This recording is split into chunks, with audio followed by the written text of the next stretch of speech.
Guten Morgen, muchachos. Guten Morgen, muchachos. Welcome back to Football Digest Daily. My name is Just the Jabroni Slayer. The transfer window shut down yesterday, so it's only right that we do a transfer digest of what happened on deadline day, which was frenetic, for lack of a better word. So many big signings, so many movements, so many disappointments. There was a few moves that fell off, which I think that they're going to happen. So let's get right into it. They don't get bigger than Alexander Isak joining Liverpool for £125 million. Oh my God. Honestly, I just give Liverpool the league, man. Wallah, just give them the goddamn league, because how the fuck do you beat that? Liverpool have made 9 signings this transfer window. They have spent 450 million plus pounds. It's crazy. It's insane, bro. Honestly, I don't know how we top that. We have had a fantastic window as Arsenal. I'm okay with it. But, bro, look at Liverpool, I'm like, fuck me in hell. But the only part I like about Liverpool is that there's a deal that fell off. Mark Gehi was touted to join Liverpool on a £35 million transfer fee, but that deal fell off. Crystal Palace pulled the plug, or is it Oliver Glasner, just on deadline day, bro. Like, it seemed like that happened. And then they pulled the plug because they did not get the defender they wanted, so they could not let go Mark Gehi. Oliver Glasner had already said in the post-match conference for their game against Aston Villa, they will not let go Mark Gehi unless they get a replacement.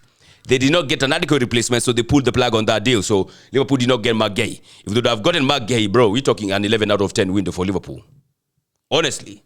Still, I think for me it's a 10 out of 10, but I'll not give it a 10 out of 10. You know why I'll not give it a 10 out of 10? I feel like Liverpool needed a defensive reinforcement. They have not gotten any. So because of that, I will give it a 9.7 for them. It's a 9.7 window for Liverpool. It's fantastic, considering the fact that they are the defending champions. And now the top 2 scorers of last season are playing for them. It's crazy. Honestly. Now they have Isak and goddamn Salah. I don't know how you top that, really. How do you beat that? Honestly. Like, how do you beat that? Now the attack is stuck, not gonna lie. But the other question is, who gets dropped here? Because Isak starts in straight away. You don't buy 125 million to stay on the bench. So it's Isak in the middle, Salah on the right. Who gets to play on the left? Someone between Cody Gakpo and Hugo Ekitike is going to have to take an L here. Yep, they're going to have to take an L. And I'm guessing Hugo Ekitike. But then again, we have the Champions League and whatnot, but it is what it is. So Liverpool have gotten some very good signing. 9 signings, 450 million, I think for 52, or is it for 64 million pounds? That is insane. I ain't never seen someone spend such kind of money, especially from a defending champion. Bro, we are in for a long one, not gonna lie. Just like how Chelsea spent 11 players, spent 434 million pounds on 11 players in 2023. Liverpool have done that for 9 footballers. It's crazy when you think about it. So attacking wise, Liverpool look really, really stacked. When you consider the team they are going up against, Arsenal look really, really stacked defensively. Because you have added another defender in the name of Piero Hincapie from Bayer Leverkusen. You have bought in for a season-long loan with an obligation to buy for £45 million. I think when you look at Arsenal defense, it has never been better, bro. We have like 2 lineups of defenders. Like, we can put a whole back 4 today and then put another back 4 tomorrow, and it's totally different. And I fucking love it. Like, you can have Timber, Saliba, Gabriel, and Calafiori, and then you put those guys to rest, and then you put another one of Ben White, Mosquera, Piero Hincapie, and Miles Lewis-Kelly. It's fantastic, not gonna lie. So the best defensive team in the Premier League has added out defensively. The best attacking team in the Premier League, that is Liverpool, have stacked up defensively. It's setting up a super season, isn't it? So let's see how this one is going to go down. I think I'm okay with Piero Hincapie. One of his biggest attributes is his speed. He's quite fast, so he can do the overlaps. He's also quite an aerial threat as well. So he's 6 foot tall. So it's something else we're going to be looking forward to see. I can't wait to see how we handle this one.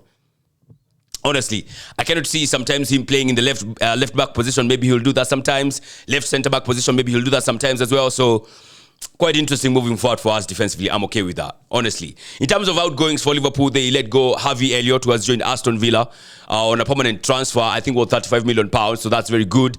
Let's stick up to Aston Villa because they have also signed Victor Lindelof from, a free transfer, basically, because he was let go by Manchester United. And they have also signed Jadon Sancho on a season-long loan from Manchester United. So I think some good business by Aston Villa, to be honest. They have also been able to keep Emi Martinez. His deal to Manchester United has fallen off. It has not gone through. And it's crazy for a guy who was crying and being all teary, when the season was ending because he was destined to move away from Aston Villa. He's not going anywhere. His move to Manchester United have fallen off because Manchester United have signed Sen Lamens from Royal Antwerp, a goalkeeper. And apparently this one, it seemed like he was definitely going to go because I saw the Athletic reporting that he had talked to, I think, Amorim sometime around July or August. And he was even talking to to Lisandro Martinez to push for his move and advocate for him. And he was just waiting for that call from Manchester United being told like, yo, so we are going for you. So he had not even gone for the national team duties, waiting for that call to come from Manchester United. The call never came. That is so crazy. For a guy who seemed that destined, he honestly looks like a flop signing. Those sorts of like, you seem so destined to move, but you didn't get the move, bro. What happened? It's crazy when you think about it, when you look at it in such a direction, but it happened really. So, a bit unfortunate for Emi Martinez, but these things happen, just like Mark Gay, who did not get his move.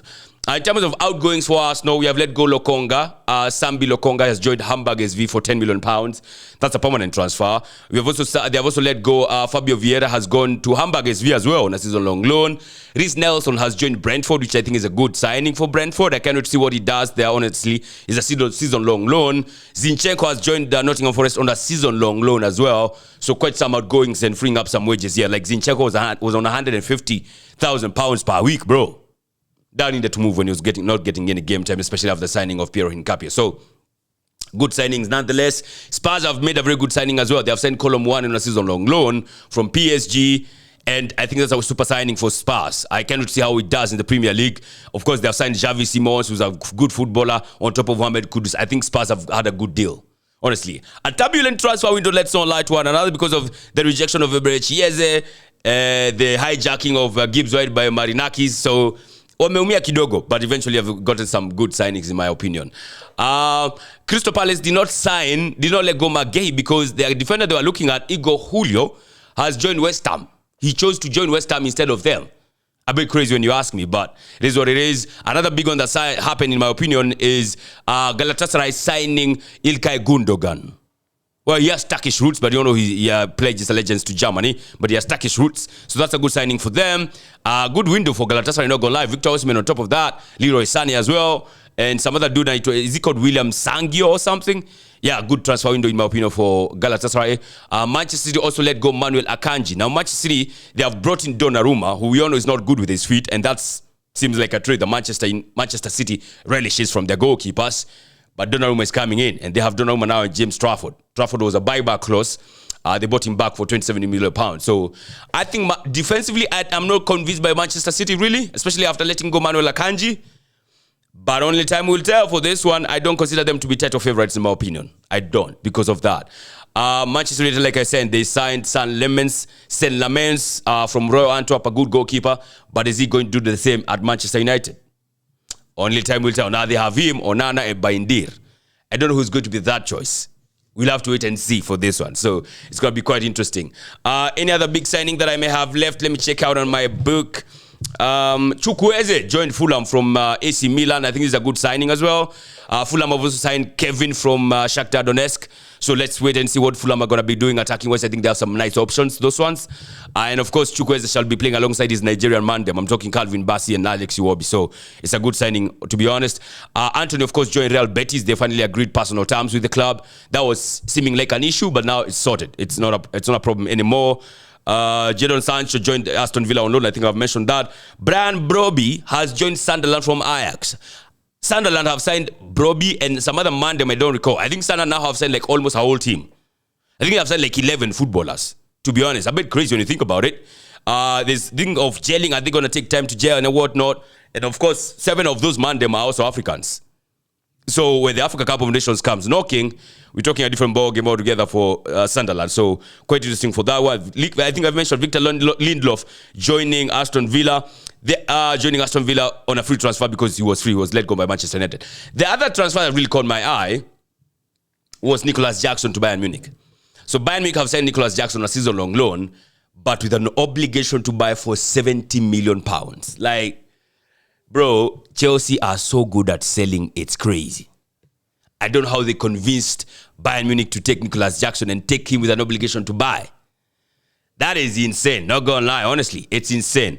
But yeah, Nicholas Jackson has joined Bayern Munich on a season-long loan with an obligation to buy. Yohan Wissa, I think I should have mentioned this a bit earlier. He joined Newcastle. Of course, one of the reasons why they let go Isak is because they've got Yohan Wissa, and they've also gotten Volte Marda from Stuttgart, a big striker. So it's going to be a problem playing against Newcastle in the set pieces.